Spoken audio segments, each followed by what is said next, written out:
Alright, what up, Who That Nation? This is No Cap, No Filter Saints. I'm your host, Mullet G. We're gonna have to talk about the Tyler Shough pick, man.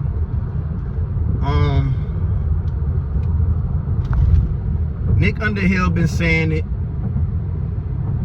You know, Nick, he close to the team.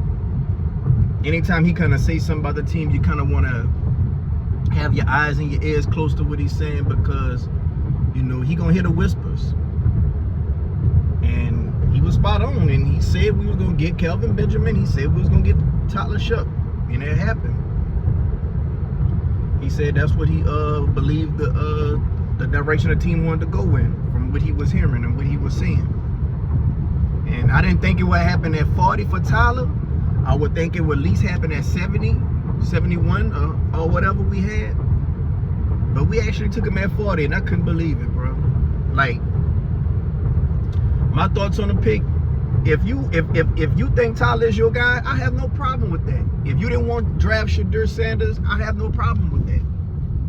But don't reach at 40 when nobody else wasn't gonna get that man. I don't believe nobody else would have got that man. We have a bad habit of reaching on players that I don't believe other teams would, you know, be that aggressive to take. We did the same thing with Peyton Turner. We did the same thing with Davenport. Zach Bond, he's a good player now, don't get me wrong, but we tried to take him in the first round, I'm hearing. And he went late in the rounds. Like, why do we try to reach on these players when there's no need to? It's cool being in love with a player, but reaching is when you could get them in a later round for a better value. It just makes more sense to me.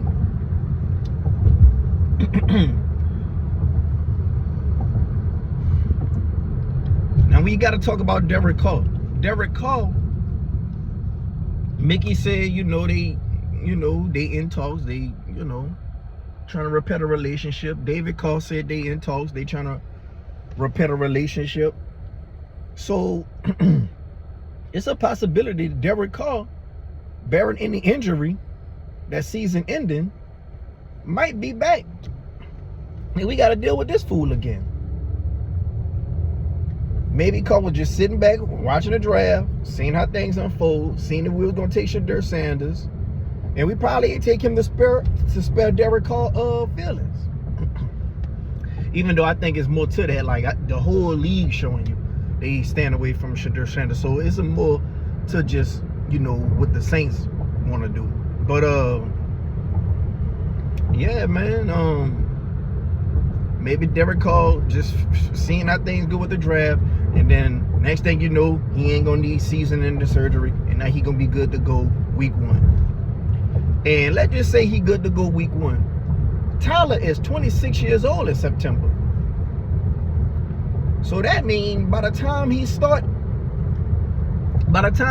his rookie season, by the time he start in his first season as a starter, let's just assume and say Derek Carr will play this final year. He's going to be 27. On his third season, he's going to be 29. That's crazy. That is crazy to me. So you took a second round pick, and he's either going to be a bridge quarterback or he's going to be a backup for a second round pick. Something that could have been used on the skill position to help the future quarterback, or could help Spence Rattler. Let's just say Derek Carr going to need season injury, or let's just say Derek Carr still wants his trade, or we just off call for the year. That second round pick could have been a pick that could have been used to help Spence Rattler to see what he's fully capable of. Now I understand Spence Rattler is not no guy that more tutties drafted. I believe a coach has to go get his guy. And if Tyler Shough is your guy, then that's cool, but you didn't have to take him at 40. That's my only problem. It was some receivers on the board we could have got. It was some pass rushers on the board we could have got. It was some cornerbacks on the board that we could have got. It was, a tight end on the board we could have got. And now I'm hearing Calvin Banks, he might play guard. So now you used your first round pick on a guard? That's crazy to me.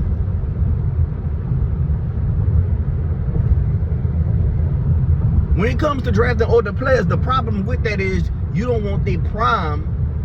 You don't want them hitting their prime and their peak once they in their 30s, their early 30s.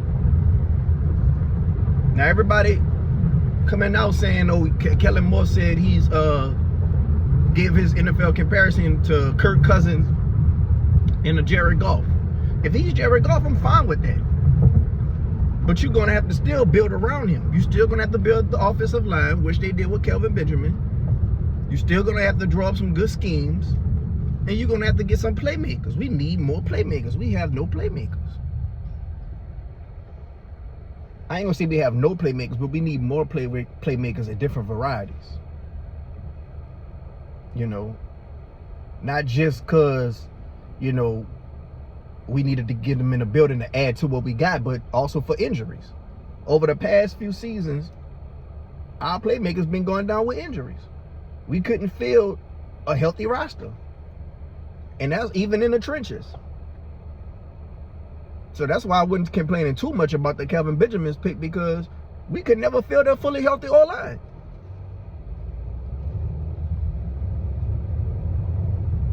But now, when it comes to Spence Rattler, we might trade him off the team just so it don't be a distraction. Now we're going to have the same type of issues that we was having when Jake was on the team. Or when Jake was competing with Snake. And everybody kind of clearly felt like Jake won the battle. But it was so much of a distraction, they didn't even name a QB2, which was crazy and unheard of. Now, Kellen Moore, he already came out and said he's not going to do that. But it's a high and strong possibility that Snake might beat out Tyler in the job, in the quarterback battle.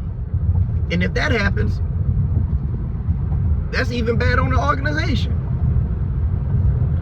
And then on top of that, to avoid that, you probably try to get rid of Snake, or if that happens, you're going to have to admit that you was wrong and took a aging, injury-prone quarterback at number 40 in the second round. And they're going to give Tyler more leash than they would give a Snake, because Snake is a 5th-round pick and Tyler is a 2nd-round pick. That's just the business. Same thing they did with Davenport. Instead of just going ahead and giving Trey Hendrickson that bag off of the production, they went on ahead and went with Davenport. Just because Davenport was a 1st-round pick and we gave up another future 1st-round pick to even get him, which was crazy. We didn't even need to do that. Set our team back. And this could be setting our team back. Mickey Loomis, he hit the lotto when we got Drew Brees and we got Sean Payton, a young offensive-minded guy in Sean Payton. Me, I didn't think he was gonna be the type of, you know, guy that was gonna, you know, be a tyrant around the organization, but it was much needed because he wanted for perfection. And that's the vibes I'm getting with more tutties. Will you be a tyrant? Will you, you know, demand accountability and respect? You're gonna have to hit. You can't handle big personalities. You're gonna have to hit. You're going to have to hit on more tutties, and you're going to have to hit on Tyler the way you hit Drew Brees. Not saying Tyler need to be a Hall of Fame person, but he need to be good. Drew Brees, when we got him, he improved much more on the Saints than he was with the Chargers. And on top of that, that was coming off of injury. Well, people were kind of shaky on. Same thing with Tyler. Coming off of multiple injuries. People was kind of shaky on that. You older, people kind of shaky on that. You had one decent season. A lot of people keep saying he had one good season. That was a decent season. That wasn't just good like that.